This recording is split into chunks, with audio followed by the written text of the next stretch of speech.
What's going on, everyone? Welcome back to the Forward Progress YouTube channel. It is our Week 17 Best Bets edition, part of the Hammer Betting Network and powered, as always, by Pinnacle Sportsbook. It's a threesome today, not a foursome. Very disappointing.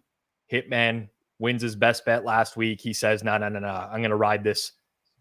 Winning streak for now, and I'll join you guys back in 2024. But it's myself. It's Suma in the middle of your screen. It's Dr. Eric Eager on the right-hand side of the screen. For those of you who are unfamiliar with how this works, we're not covering every game on the NFL card. We're going to cover games that collectively we have some sort of opinion on. That's going to be 4 games this week and potentially a 5th. They're not the prettiest games, but again, games where we have some sort of betting opinion. If we get to 100 likes over the course of the stream, we will cover a 5th game in real time. That's going to be this weekend's marquee matchup between the Ravens and Dolphins, which could also potentially be an AFC championship matchup. And then, of course, we're going to end the show with a best bet from each one of us. As always, let's do a quick recap of last week. We tried to go for a 3rd straight winning week. Unfortunately, came up short at 2-2. Taking a look here at the graphic, I barely got to the window, but I did on the Bears-Cardinals under. Greg Gabriel still out there, very confused, wondering why the Cards went for 2 when they scored a TD to cut the Bears lead to 8. But it worked in our favor here for the under as we cash that one. Hitman actually nails an easy winner. The Browns, he's on that 1-game winning streak. Shameful move for him not joining today. Honestly, shameful move. Very disappointing. Suma, you watched Nick Mullins throw a duck inside the last minute of last week's game. Not ideal. Not the greatest circumstances for you. And of course, we invited G-Stack George back in. We gave him a chance to redeem himself. He laid the points at the Bills. He didn't get there. Now, he wanted me to reference all the box score stats from the game. I refuse to do that. At the end of the day, a loss is a loss. But one thing you can definitively say about this show is that the breakdowns of the other games have been fire for the majority of the season. The leans are board up on screen, 12-4 collectively as a group last week, including George's perfect 4-0, which he did PayPal me some money to remind people of that, of course. 4-0 for George last week. But overall, been a pretty solid season for us on the leans, and we hope to keep it going. Quickly smash that like button down below, and we're going to get right into it here as we get started. It is the Detroit Lions and the Dallas Cowboys. Lions are NFC champs, NFC North champs, I should say, for the first time ever. They're going to try to improve their playoff seeding now. They go on to Dallas to take on the Cowboys, who are looking to clinch a postseason berth of their own. Lions, 30-24 win at Minnesota last week. They turned Nick Mullins over 4 times. Their first win in Minnesota since 2017. The Cowboys, on the other hand, the road struggles continued. It was a 22-20 loss to the Miami Dolphins. Dak Prescott lost a fumble. There was just kind of a disastrous amount of things that happened. I don't want to relive this as I do the preamble for this game. I've already lived it. I don't want to relive it. Suma, we'll get things started with you here. Current market at Pinnacle, Cowboys -6, -103. The total in the game since open has been bet up to 53.5. This could potentially be a bad situational spot for Detroit, having clinched the NFC North. I think a lot of people are bringing that up this week. What's your overall take on the Cowboys and the Lions? Yeah, psychologically, I think it's not the greatest spot for the Lions. Back-to-back road games, just clinched the first division title in, I think, 30 years or something. Dallas coming back home after back-to-back road losses, tough road losses against good opponents. So I don't think that the situation really favors Detroit. But I think that when I look at the style that both offenses match up with the opposing offense, I'm struggling a little bit to get to Dallas 6 or more points here. I think when you look at the overall season and maybe weighted towards recent performances, the Dallas defense is basically in that mid-tier. Whatever metric you look at, they are 11th in weighted DVOA, but the mid-tier in the DVOA table is very wide. So the difference between Las Vegas, who are actually 5th, which is pretty insane, and Dallas at 11th is the same difference as Dallas and Denver at 23rd. In success rate, Dallas Cowboys defense is 21st on the season. They are bad against the run, 29th in success rate against running back runs. And Dan Quinn's bread and butter on defense is single high coverage, cover 1, cover 3. They played a lot of cover 3 against the Dolphins last Sunday, tried to avoid man coverage against Waddle and Tyreek Hill. But when you look across the season schedule for the Dallas defense, I don't think I found a single game where Dan Quinn called less than 60% cover 1 or cover 3. And that's actually the bread and butter that Jared Goff likes to succeed against. According to Next Gen Stats coverage data, he ranks 5th in EPA per play and 5th in success rate against single high coverages. He hates cover 2, but Dan Quinn really doesn't call cover 2 too often. There were like 4 games on the season where he called cover 2 in the double-digit percentage rate range. So I don't think that the Dallas Cowboys defense can really contain this Lions offense. I think that the Lions should have success on the ground. They should have success through the air. The strength of the Cowboys defense, which is their pass rush, gets somewhat neutralized by the Lions O-line. You cannot neutralize Micah Parsons at all, but at least somewhat. So I think that the Lions should actually be able to put up some points. And then I'm really thinking about potential game scripts, and I'm struggling to find too many where the Cowboys are able to pull out a strong lead, lean on their defense, and really trying to shut down the Lions with their defense. And that's why I think 6 are a little bit too many points here. I think that the Cowboys offense might actually look a lot better coming back home against a weak Lions defense, but I just cannot see too many scenarios in which the Cowboys as a team are so far better and can get easily into so many game scripts that they really are able to cover by margin here against the strong Lions offense. Suma making a case for the Lions. Eric, I mean, the talk about the Cowboys for the vast majority of the season has been like the home road dichotomy, right? And they're at home against bad teams. And I'm not saying the Lions are bad. They're by no means bad. They just clinched the division, but they tend to beat up on these teams, score a lot of points. They take this offense out on the road. And a lot of times this year, they've struggled in a lot of those scenarios. How much does that play into the number here in this particular game? I think a lot of people might look at it and be like, wow, this is, don't expect to see the Lions in this type of underdog role all too often. What do you make of this matchup and break it down for us? Yeah, this is weird because I didn't put this one as one that I liked because, frankly, I thought that my number was off. I do, lean Detroit here, but it was one of those situations where your point is like the styles make fights thing kind of kept me off of this from a pure power rating perspective. So I was a little bit worried about that. To me, Suma makes a lot of great points and a few other points. Detroit right now is a top 5 team against the run as far as EPA per play. Defensively, we've seen Tony Pollard really struggle with that full-time role. Obviously, there's that meme of him not scoring that touchdown. There's also, so from that perspective, Dak is going to have to drop back and throw. He's been phenomenal this year, but that Detroit defense has done a pretty good job. Especially now that they're getting healthier. They're probably not going to be at their postseason health, but they are getting healthier.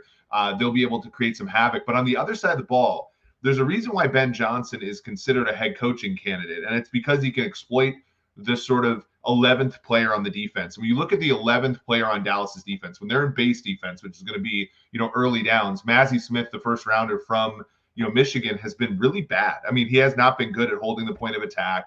I do think that even though obviously Parsons is great, Lawrence is great, the linebackers have been fine, like they'll be able to exploit that a little bit. And then when they get into nickel, Jordan Lewis, when you look at Pro Football Focus grades or sort of any sort of way of evaluating, he's been bad as well. And that's a matchup against, whether that be, Sam Laporta in the slot or Amon-Ra St. Brown in the slot, that's going to be one that offense is going to be able to exploit. So I do think there are matchup advantages for Detroit that might be able to overcome sort of like all of the headwinds that are in their face. And the last thing I'll say is this was a team, if people remember, in week 18 last year, they were 4.5-point road dogs at Green Bay. When the Seattle Seahawks secured that playoff spot and eliminated Detroit, the market moved 2 points in Green Bay's direction, and Dan Campbell's team played hard and won and covered and all that good stuff and won outright. Like I do think that the Lions are relatively impervious to some motivational spots that other teams with different coaches would suffer for. Yeah, it's certainly an interesting game because of, the Lions clinching the division last week, all the talk about motivation. And, subjectively, I was hoping to get a price in this game where I would bet the Cowboys. This isn't it. This isn't even close to it for me. One thing about Dallas in particular, those games early on in the year, they were blowing out teams, right? At home, the Patriots, the Rams, the Giants, Commanders. In recent games, they're still putting up a lot of points. But remember, the Seahawks took them down to the wire with an offense that could move the ball, 41-35 that game. The Eagles game in Dallas, final ends up being 33-13. The Eagles fumble 3 times in that game. A.J. Brown, Jalen Hurts, Devontae Smith as well. Not indicative of the score. The Dallas defense hasn't really been holding up necessarily against these offenses or better offenses, with the exception of generating turnovers. It's a tough game for me overall. If I had to pick it, I would pick the Lions in this game. I think the total at 53.5 now has been bet up to the point where I'd no longer have interest in the over. But certainly I think that this in other circles might come up as a quote unquote situational game of the week for some people who are going to be interested in Dallas purely because they think that maybe the Lions have been popping champagne all week or something along those lines. For those of you out there that see the bottom of the screen watching on YouTube right now, you'll notice that we constantly have live odds going. Those odds are courtesy of Pinnacle in real time. I personally would never consider betting without Pinnacle as one of my sportsbook accounts because of their everyday competitive odds. Over the course of the show, you'll see these odds. You might go to your own sportsbook and try to bet something based off of the analysis that we give, and you might notice that you do not have as good a price as we do here at Pinnacle. So if you're able to in Canada, make sure you do sign up to Pinnacle. Use code HAMMER when doing so. It does support the show. You must be 19 plus, not available in the US. And as always, especially over the holiday season, please play responsibly. Someone says, get us some Pinny hoodies in here. Those are coming.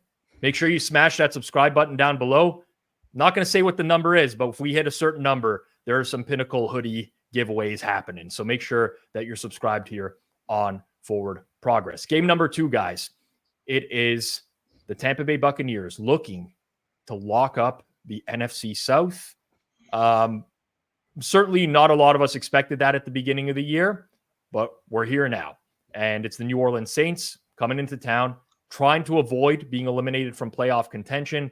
Wasn't a must-win for them last week against the Rams, which was being billed on the broadcast about 1 million times. Saints have to win this game. Not necessarily true. Would have been nice for them, but now they are up against it. And a loss here with some other bad results in the NFC could have them eliminated in this game. It's Tampa Bay, though, that everyone's talking about. They were 4-7. They've rattled off 4 straight wins. They're on the brink of clinching the division. The math is simple for them. Win, they clinch the NFC South. They get a home playoff game, likely against one of the Dallas Cowboys or Philadelphia Eagles.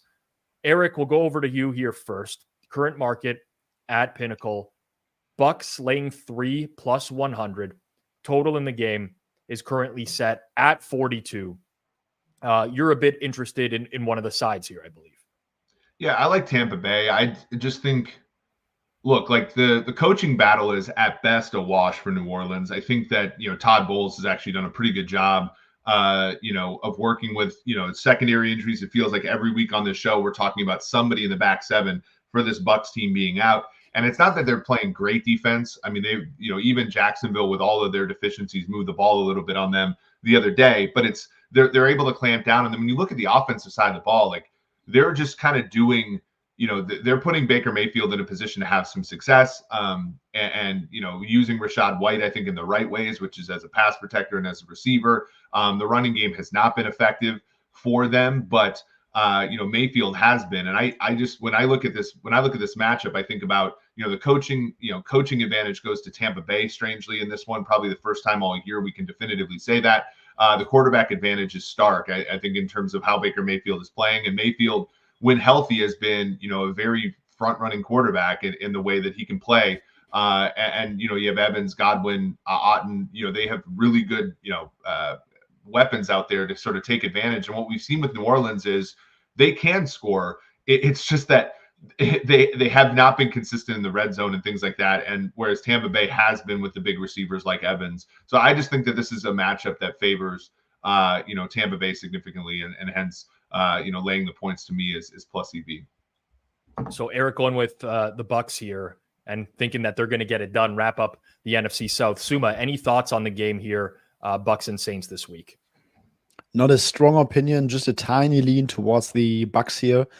I just think that the Saints are a super unserious football team on both sides of the ball. They cannot generate any pass rush lately. Cameron Jordan is playing like a 41-year-old all of a sudden in the back half of the season. I think that they benefited from playing a lot of bad quarterbacks and bad offenses early in the season. So very easy schedule. And despite all of that, I think they are a mid-tier defense at best. And Baker Mayfield, he likes to play against these single high structures, and he did it also very well in the first matchup against the Saints. Marshawn Lattimore might be back this week. Carlton Davis banged up for the Bucks. I don't think he practiced today. But overall, I think that the Bucks offense is so much on a roll right now. I think Baker Mayfield is really playing some great football. He had a lot of drops from his receivers earlier in the season. Now they are not dropping as many footballs, and now they are also getting a lot more production. And I don't think that Derek Carr will withstand this Todd Bowles almost healthy defense on the road, and I just give the Tampa Bay Buccaneers offense the edge here. It's tough for me to. I don't fundamentally disagree with what either you are saying. It's just that, typically speaking, I don't think that there's much separating these top three teams in the NFC South. And I think we're catching Tampa off of a run here against some defenses that really favored what they want to do offensively. Although you do look at Baker's splits this year, and they're surprisingly good across the board. Typically speaking, if we had done this maybe 3 or 4 weeks ago, I would have pointed to his lack of success against cover 3. Altogether, or wanting to face, as much cover 3 as possible, and the fact that the Saints don't play a whole lot of cover 3. But if we look at recent weeks, it's been much more balanced for him altogether. Ultimately, tough game to handicap. I do think that the over is going to take some money in this game, personally, just based off of some indicators that I tend to look at to see where things might potentially go. But in my opinion, this might be a look towards the under here, with two very defensive coaches, guys that are going to try to rattle the opposing quarterback, guys that tend to play a little bit or design game plans that tend to be a little bit more conservative altogether. So nothing official for me here. I think it's a fairly decent price, but if the over does end up taking money, I will probably be looking in some capacity to the under. All right. If you're enjoying this content here on Forward Progress, don't forget to hit that like button down below and subscribe to our YouTube channel here. If you're listening to this in podcast form after the fact, kindly leave us a review. Your support means the world to us here at Forward Progress, and it fuels our passion to continuously bring you this great content on a weekly basis. So thank you for being a part of the community. And if you're not subbed here, make sure you do become part of the community. If we do hit 100 likes, as I mentioned over the course of the stream, we'll add a 5th game here today, and we'll talk Ravens and Dolphins. We have about 40 likes to go to get us there. So make sure you smash that down below. Suma's camera is a little frozen here, but we're just going to move on. I don't know how he froze in this exact spot, but it's actually great. And listening to the breakdowns, I don't know, it somehow worked for me. I don't really know what else to say. We'll see if we can get him back in here and get this all figured out. Game number 3. It's the Rams. It's the Giants. The Rams are making one of the more impressive pushes in the NFL recently. played really well on Thursday Night Football last week. And a lot of people are just talking about the Rams as generally being a very dangerous team right now as the postseason approaches, and maybe that team that you do not want to play here in the first round. The Giants, on the other hand, the Tommy DeVito experience is officially over. And I know that Suma, now that we have him, his camera working again here, you might see him shedding a tear, actually, for the Tommy DeVito experience, which he was a huge fan of. The announcement today that Tyrod Taylor is going to start at quarterback for the New York Giants this week. Current market at Pinnacle is Giants getting 4.5 points at home. They did receive a slight bump on the news that Tyrod Taylor would be the starting quarterback. Suma, I'll start with you here. Are the Giants appealing to you now that Tyrod Taylor's in there, or do you think that the Rams' recent dominance is more likely to continue? No, right now the Rams are appealing to me, especially after all that line move. I think that the Rams are really approaching that second tier of teams in the NFC in recent weeks. Their offense, with the resurgence of Karen Williams, is playing at an absurdly high level. I think Matthew Stafford, if the Rams would have a better record, he would probably be in the MVP discussion because he's playing some excellent ball this season. This offense right now, with their run game, with Cup being, I don't think that he's 100%, but at least in the 90% range with Puka Nakua, it is really playing close to a, if not a top 5 level. And I don't see how this Giants defense really puts the clamps on them. I think that the Rams have a good matchup here. Deontay Banks left the game last week against Philly, so might have some injury advantages there. And the Giants on the other side, the Rams don't have a great defense on paper by any stretch, but I think that Raheem Morris has been doing a great job, which should give him some head coaching interviews after the season. And that Giants offensive line is still shaky. They don't have the greatest playmakers. And I'm just struggling to see, yes, Tyrod Taylor is probably better than Tommy DeVito, no doubt, but I don't see them going toe-to-toe with that high caliber Rams offense that is really making some statements here. I mean, last week against the Saints, I think that the final score was much closer than it should have been. Some garbage time scoring by the Saints. I think that the Rams are, without a doubt, the much better team here. Coming on extra rest, that didn't mean that much in the past. It's a small sample size. I put the numbers here. I think it's something like 11 to 12 ATS for the team with the short week against the team of the extra rest advantage. But Giants coming off that short week, Sean McVay with extra rest to prepare for this Giants D. I like the Rams here. Eric, Suma makes a pretty good case for the Rams, and I believe you agree with him on this one. Yeah, I like this back when it was DeVito, but also now that you're getting the extra 2 points. I mean, one of the big things about Tyrod Taylor that I think goes unnoticed sometimes is while he's a very good backup quarterback and he is mobile, he is one of the biggest sack magnets in the entire NFL. When you look at him, like when he got his chance to start in Buffalo, 8.7% sack rate, 8.8, 9.9, and then the 3 games that he started in Cleveland was 13.3.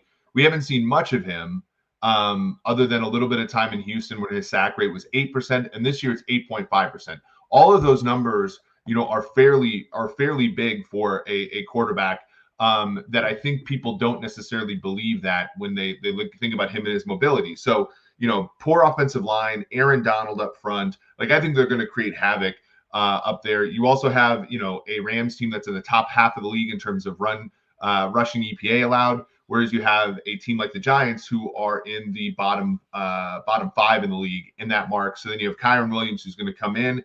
And, one of the things when you do simulations and things like that of NFL games, like a great running game, which the Rams have against a poor running defense, like that isn't necessarily all as relevant when the game is close, but when the game gets extended, those things tend to magnify. And that's really what you're looking for if you're going to bet Rams -4.5 here is, this game gets out to a few score lead and the Rams kind of play keep away and are able to score on those keep away drives. And that's what the Rams have been able to do every single week. And last week against the New Orleans Saints was a great example of that. I'm having a hard time with this game because subjectively, I agree with everything that you guys said about the Rams. And I do think that we can throw a lot of their pre-Kyron Williams metrics out the window because it does seem like a completely different offense now that they're able to establish the run and they have, a very competent running back there. Typically speaking, when you look at Stafford, he's a guy that torches cover 3, he torches quarters, but that's like not the scheme that the Giants run at all, right? They're going to throw a lot of man coverage at you. They play higher rates of like stuff that we don't see a lot in the league, whether that's cover 2 or cover 6. Like they're playing a lot of different zone schemes altogether. And I think that makes it a worse matchup for Stafford overall. I see a lot of love for the over in the chat right now, where like pretty much everyone that's commented on the game has some opinion on the over. And that, like, the Rams to me are a pure over team. But I do have the concerns about what Eric said about Tyrod Taylor just generally taking sacks, and his sack avoidance can just like kill a drive altogether. And just the way that the Giants play defense, they don't do anything particularly well, but the style of defense that they play has traditionally given Stafford a little bit more of a challenge. So I'm not as optimistic on the Rams as these guys are. But I'm not taking the Giants at 4.5. I'll tell you that. Like, you got to have to give me a bigger price in order to take Stafford's numbers against the blitz, which I know is like the Wink Martindale kind of staple, have not been as sort of like torrid as they were during the Super Bowl year. So that is one thing to back up your point, Rob, is that teams are running different coverages now when they blitz than they had before, and Stafford usually like torched those coverages back in the past. But that he's been less efficient against the blitz than without a blitz, which is usually flipped for him. Yeah. I also like to look at quarterbacks like Tyrod Taylor, who are typically, he's a scrambling quarterback. Let's call it out for what it is. A lot of like his EPA bump is going to come from his legs and not necessarily his arm. And typically speaking, that's going to work a lot better against teams that play higher rates of man coverage, generally speaking, which the Rams don't do. Like, they play almost exclusively zone. So there's that as well. I think this is a really tricky handicap, honestly. And like, I could look at it in a million different ways and be able to make a very sound argument for any bet in this game. Ultimately, it's probably just going to end up being a pass here for me, but interesting. If this was DeVito starting and we had the line that we had this morning, which was like 5.5, 6, I would be right here with you on the Rams. I do have a little bit more of pause with Tyrod, a little bit more, whether that's right or wrong. Yeah, the Rams play defense as if we've never heard of half of their defensive backs, and we haven't. So that's smart of them. Right, which makes sense. And like, when you just look at the general differences between zone coverages and man from an EPA standpoint and success rate, like, yeah, they're just, you might look at their personnel this year and be like, how is this held up? And it's just like doing smart things, generally speaking, putting your players in the best position based off of the personnel altogether. Before we get into our fourth game here, the ultimate showdown is here next week. Cleve TA and Hitman in the finals of our ultimate NFL trivia bracket. Some of you may be surprised not to hear Eric Eager's name in the finals. What a sweat that was in the semis against Hitman. That's going to be over on the Hammer HQ on YouTube. Make sure you subscribe there now. Hit that notification bell, and you'll be the first to witness the clash on Friday, January 5th, next Friday. Last few matchups leading to the finals were very intense. Don't miss out on Cleve TA versus Hitman, and the aftermath as well, since Cleve TA is not on camera when he does these. So there are some accusations being thrown around. We'll see if anything comes of that next week. Game number 4, Chargers and Broncos. After a Christmas Eve loss and the end of the Circa Survivor for one person that everyone in the world was rooting against, the Denver Broncos are trying to right the ship against the LA Chargers. The Broncos' miserable performance. They almost got the comeback against New England, but such is life. They lose. They now lost 2 games in a row. quickly falling out of the playoff picture. And to boot, they don't want to be on the hook for Russell Wilson in terms of the $37 million that he might be owed if he gets injured in one of these final games. So Russell, hit the bricks. It's Jared Stidham time. On the other side, Easton Stick, I mean, decent performance last week against the Buffalo Bills. They hung around with Brandon Staley gone. Who knows if it was the dead cat coach bounce or not. But overall, a pretty good game for the Chargers last week. Suma, we will start it with you here. Did I get that right? No, Eager, we're starting with you here. Got to rotate. Yeah, I still want to lay it with Denver here. I don't think that the difference in the line is like Jeff Feinberg, one of our friends, has been messaging and tweeting about how this is actually an upgrade at quarterback. Like, I don't believe that, but we've watched the last N number of games where Sean Payton on the sideline is seething watching Russell Wilson play football. And there's got to be a bump just from that, right? Josh McDaniels, same thing. And again, Stidham came off the bench, covered, almost won outright last year in Week 17 as a member of the Raiders against a very good San Francisco team. So it's happened before. But to me, it's again, when you have kind of a toxic quarterback, and I know he does all the method acting and everything to try to look positive, but when you have a toxic quarterback, I do think the change the difference is always going to be a little bit compressed. And so I think that happens this week. I think that there are advantages that they have running the football, with that big offensive line against a Chargers team that is not good stopping the run. And I do not know, for whatever reason, it must have been eggnog or something, that the Bills got away from the run game against the Chargers last week. But I think that there are structural advantages for Denver that I think Sean Payton leans into more heavily to sort of show everybody hey, Russ was really holding this team back, and we're going to, call the good plays here. So even though, obviously, the backup quarterback, I've gotten stung by that before. I think I bet Tim Boyle earlier on this show for a similar reason. I'm going to go back to the well here and say that I think Stidham and the Broncos are a much better team than the Chargers. And the Chargers, sort of one game blip against the Bills was exactly that. Yeah, the Tim Boyle game, you were getting 10 points. This one, you're laying 3. It's also a very different situation as well because of the opponent here and the LA Chargers defense not really being that great of a defense. Suma, break this one down for us as well. Obviously, the talk here is the quarterback situation for the Broncos, but the line move specifically upon the news and us getting all the way down to a field goal here for the Broncos at home. Yeah, really intriguing. The Broncos also, for me, I echo a lot of what Eric has said. This brings me back to the Broncos-Chargers game 3 weeks ago, where I liked the Broncos +3. And I mean, lots of the reasons still apply. The Chargers defense is not good by any means. And when we look at how Sean Payton has compressed the Denver offense, run, short pass, run, deep play action bomb. And that's really a way to put a lot of stress on the Chargers defense.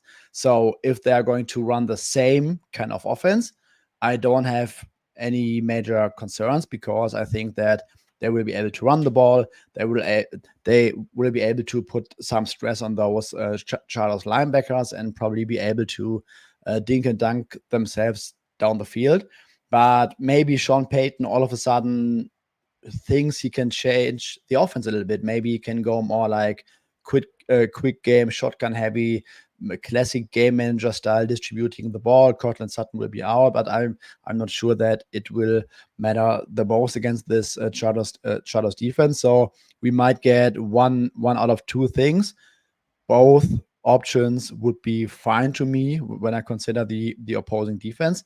And on the other side, yes, Easton Stick had a good game against the Bills. I feel like Kellen Moore put out a lot of tricks and a lot of good plays at home in the Dome. Now a much tougher game at Mile High against a very aggressive blitzing Broncos defense. I don't think that Easton Stick will have the same success. And the key in general to beat this Broncos defense is to have a good run game. which the Chargers do not have. I think that their offensive line will still be overmatched.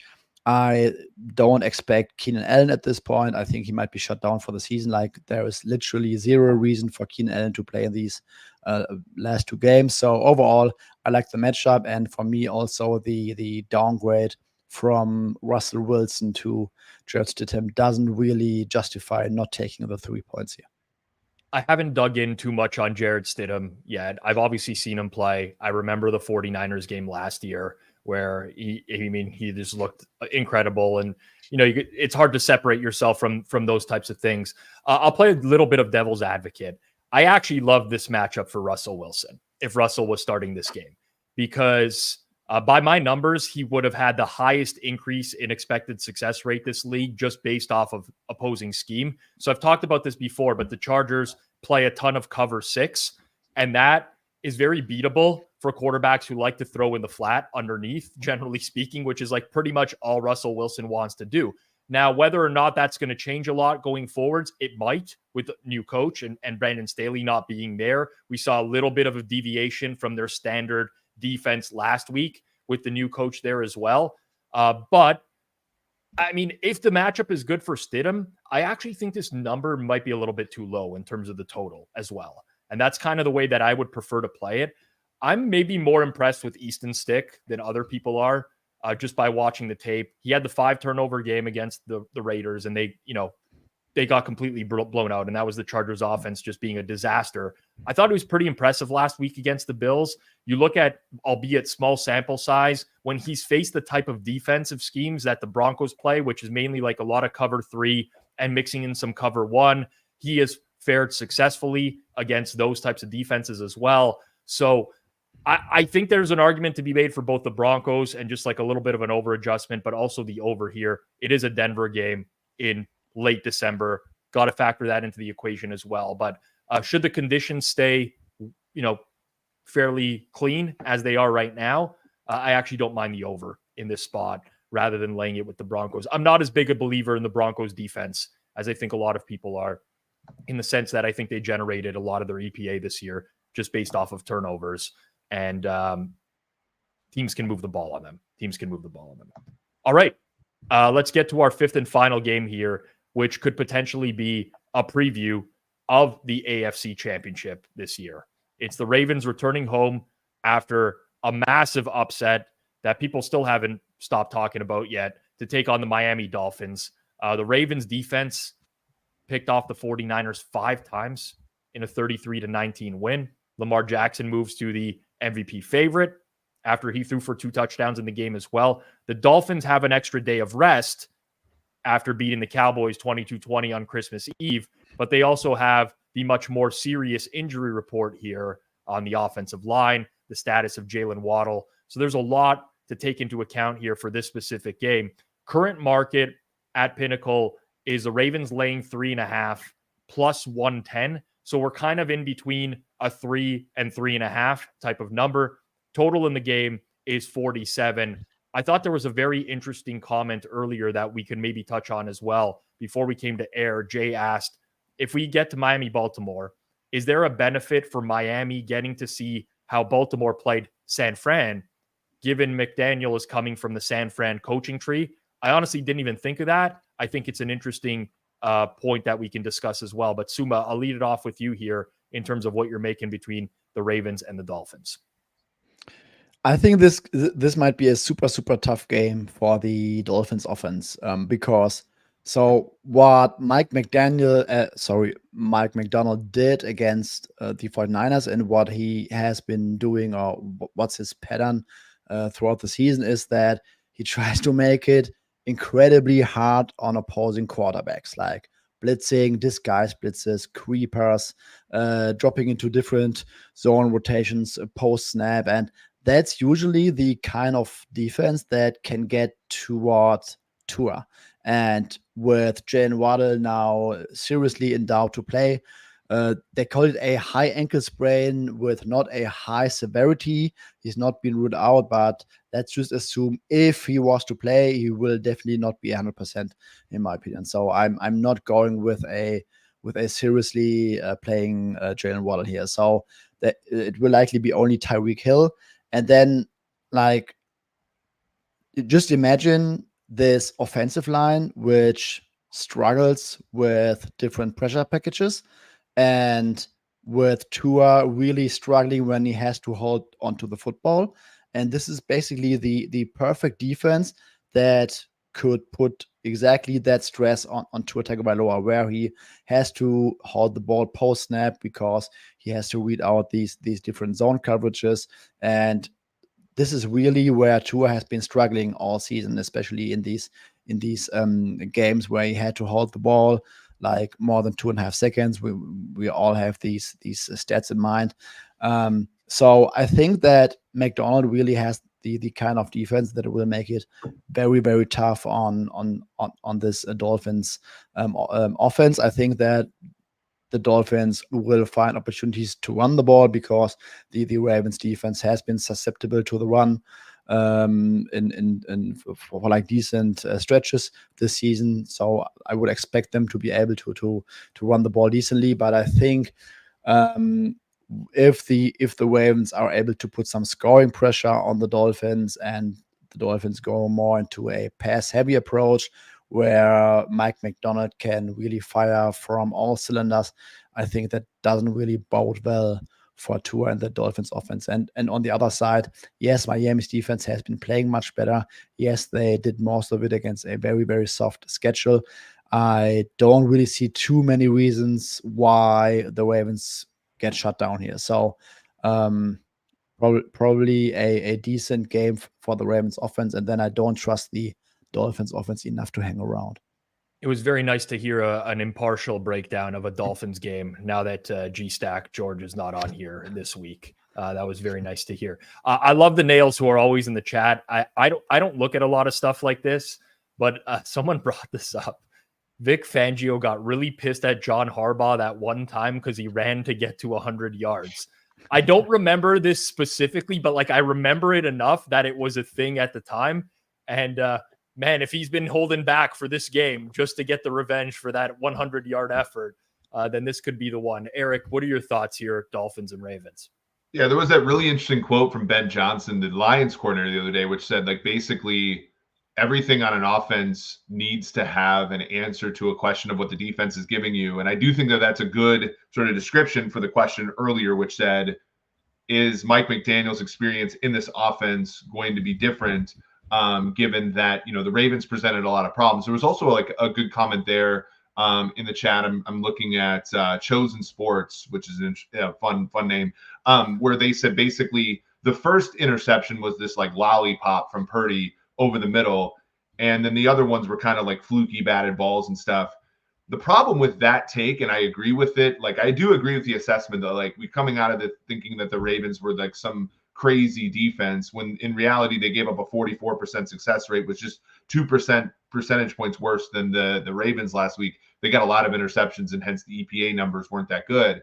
The problem is like Tua suffers. He's a better quarterback than Purdy, but he suffers from a lot of the same stuff, which if he's late, it's going to get picked because he doesn't have the arm talent. Sorry, George. He doesn't have the arm talent to sort of make those throws. I also think that from a horse's perspective, like this team doesn't have a George Kittle type of tight end. It doesn't have, that second wide receiver. If Waddle's out, Ayuk was the one eating all the entire game on Sunday night, whereas Samuel was sort of more neutralized. It's going to be tough. Now, I do have the images in my head of like week 3 or 4 last year where Miami came back from 21-3 with Tyreek Hill going over the top and that kind of thing. I do think the Ravens are at times susceptible to big plays defensively. But there's a lot of competing factors in this one. I make the game, 2.75, which at 3.5, does have a little bit of value, but there's a lot of headwinds that the Dolphins are going up against as well. So this is a very interesting game for a number of reasons. It is. I think just based off of the chat right now, it's very split. Based off of people who I've talked to about this game, the opinions are very split. And I think that just comes with the territory with both of these teams, but particularly the Ravens, to me, have such a wide range of what they could give you in a specific game. I joke, like they're one of the best teams in the league. That's not even arguable right now, but they, to me, are still like a fuck around and find out type of team. where they get those games like Deshaun Watson, Cleveland Browns, where they lose 33-31 at home. A few weeks back to the Rams, where the Rams are creating big explosive plays on them. Game goes to overtime. So I know this recent run. Pittsburgh 17-10. You know, they have those type of scenarios in them. I'm kind of in your range, Eric, a little bit higher on Baltimore. Kind of just trying to time this a little bit better, though, because right now, with the O-line injuries, the Jalen Waddle thing, I don't know that there's necessarily a rush to move on Miami. But I mean, I might say that, and I'm giving up the 3.5. So really tough game to handicap altogether. But for me, it's a Miami or nothing type of game. And that's not to say the Ravens can't blow teams out. They can. But I think we're catching them off of, a very incredible performance against a team that people thought was going to run away with the Super Bowl. And that plays into things a little bit more. Still a very great team, but maybe not the buy point on Baltimore. All right. Before we get into best bets here, we have an action-packed week here on Forward Progress. 2 live watch-alongs this week. First up, it's Browns-Jets on Thursday night. I'll call that the Joe Flacco revenge game. Browns-Jets, Joe Flacco revenge game. You're not going to want to miss that one. Then you can join me again on Saturday night this week because there's no Monday Night Football game. So Saturday night, Cowboys-Lions, a battle of one of the best NFL organizations in the Dallas Cowboys and a graceless, classless organization in the Detroit Lions. Tune in for that one on Saturday night. Make sure you're subscribed here to Forward Progress. Hit that notification bell. Kick back with myself and some guests for these live game experiences where we've somehow been winning, some pretty long shots in like somehow every stream somehow. I said somehow about 14 times because I don't know how it's happening. Ronnie Bell, anytime touchdown. We got it, people. We got it. Sam Darnold to Ronnie Bell. I'll see that touchdown in my head till the end of time. All right. Best bets. As is tradition, we start with last week's winners first. Seeing as how Hitman bailed on us to go skating with his wife or whatever he's doing, something like that. It's going to be on me first this week for the best bet. I'm going to go back to another total for this week's game. I'm looking at the Seattle Seahawks and the Pittsburgh Steelers. I like the under 42 at -112. Long caption here because there's different numbers at different sports books.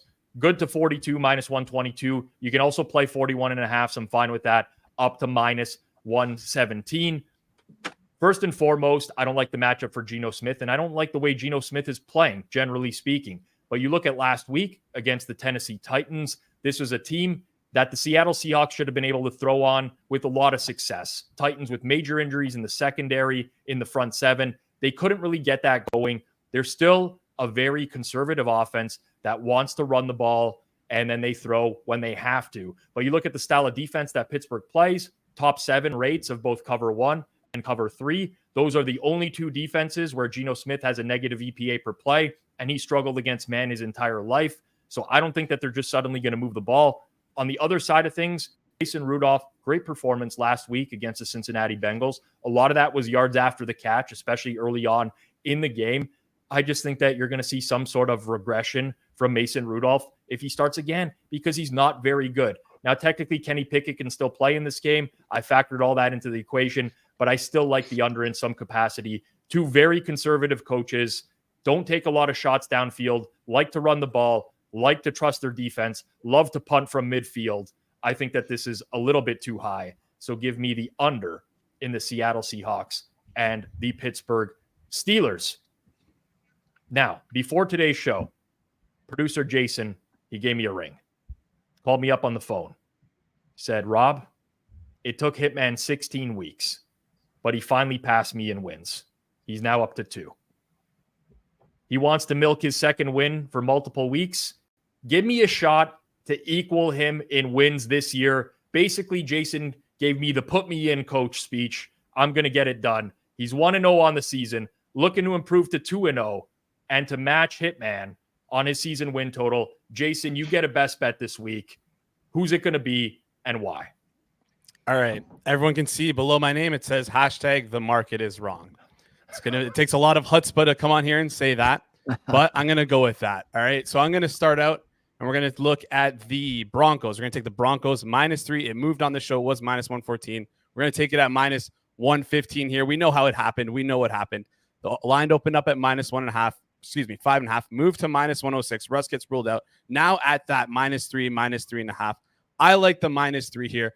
I'm a fan of the Broncos defense. They've been a top 10 defense in EPA per play over the last 4 weeks, even though, like Eric said, it has been a lot to do with turnovers. But hey, I still like this defense going up against a Chargers offense that has been absolutely putrid since Easton Stick has kind of taken over the football here. The only thing I'm worried about is explosive plays from the Chargers, but I doubt the Chargers will be able to put up any explosive plays at all here. Denver is a little bit susceptible to the explosive plays here.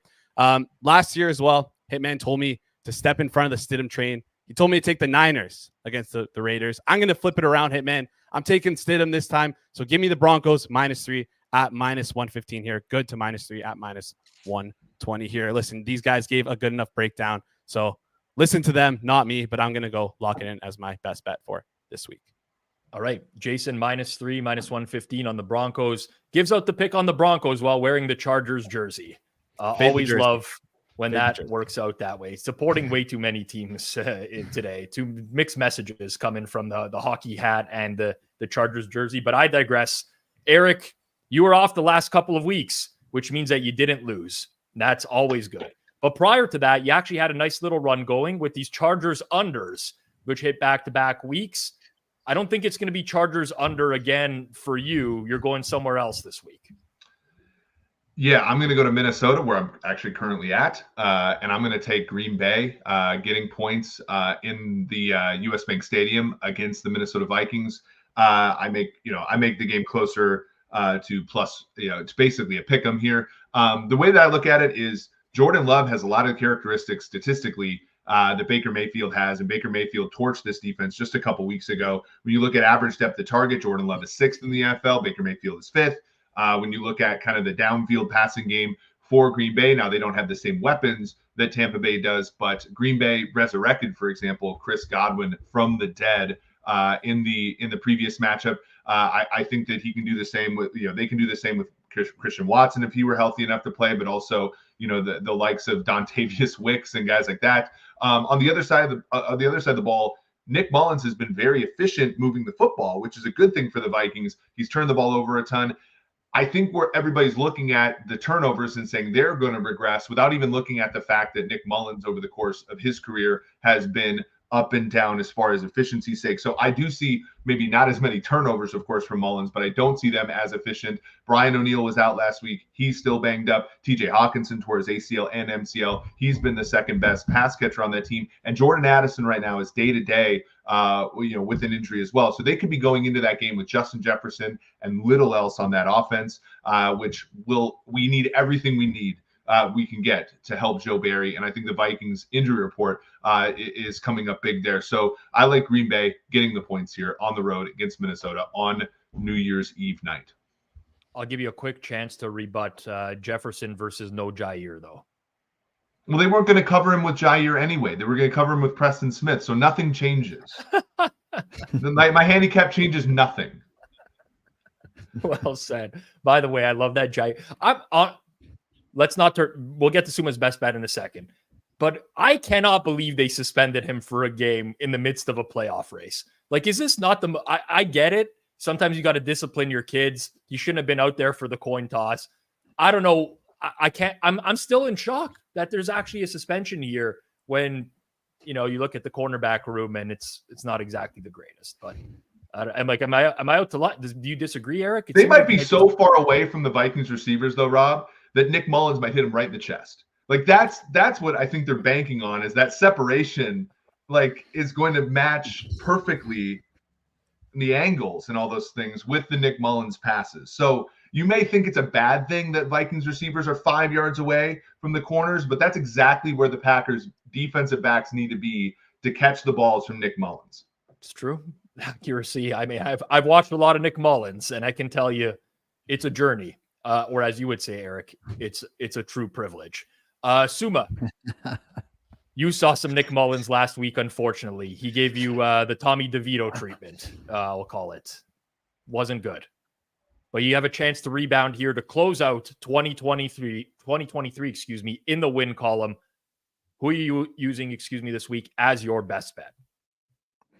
This week, I cannot lose with a quarterback like Nick Mullins. This week, I can lose with Matthew Stafford. Going with the Rams here after that sweet line move down towards -4.5. Rams on the road. I think that at least per my numbers, there's a bigger discrepancy than 4.5 points between these two teams right now. I don't trust Tyrod Taylor behind that offensive line. We talked about it, to go toe-to-toe with what I think is a top-notch Rams offense. Yes, Giants D might give Matthew Stafford a few issues stylistically, but I think that the foundation of the Rams with their strong Kyron Williams run game will set up enough plays to hit the Giants defense with big plays down the field. Rooting for a wire-to-wire Rams win, and maybe this week the quarterback turnovers will be on the other side of the ball. All right. That's going to do it for us in the Week 17 Best Bets edition here on Forward Progress. From everyone here at Forward Progress, I did this last week, but still want to wish everyone else a happy holidays. Stay safe. Enjoy your New Year's Eve with whatever you do, spending time with your family and friends.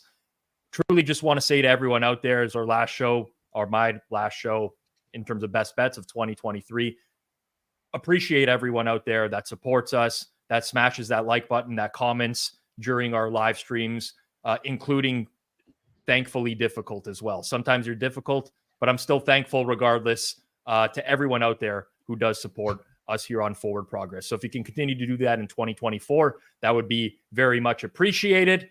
We'll see everyone back here next Wednesday, Week 18. Best bets. Good luck with your best bets, everyone, this week. This has been Forward Progress, Best Bets edition on the Hammer Betting Network, presented by Pinnacle Sportsbook. Stay safe, everyone. Happy New Year.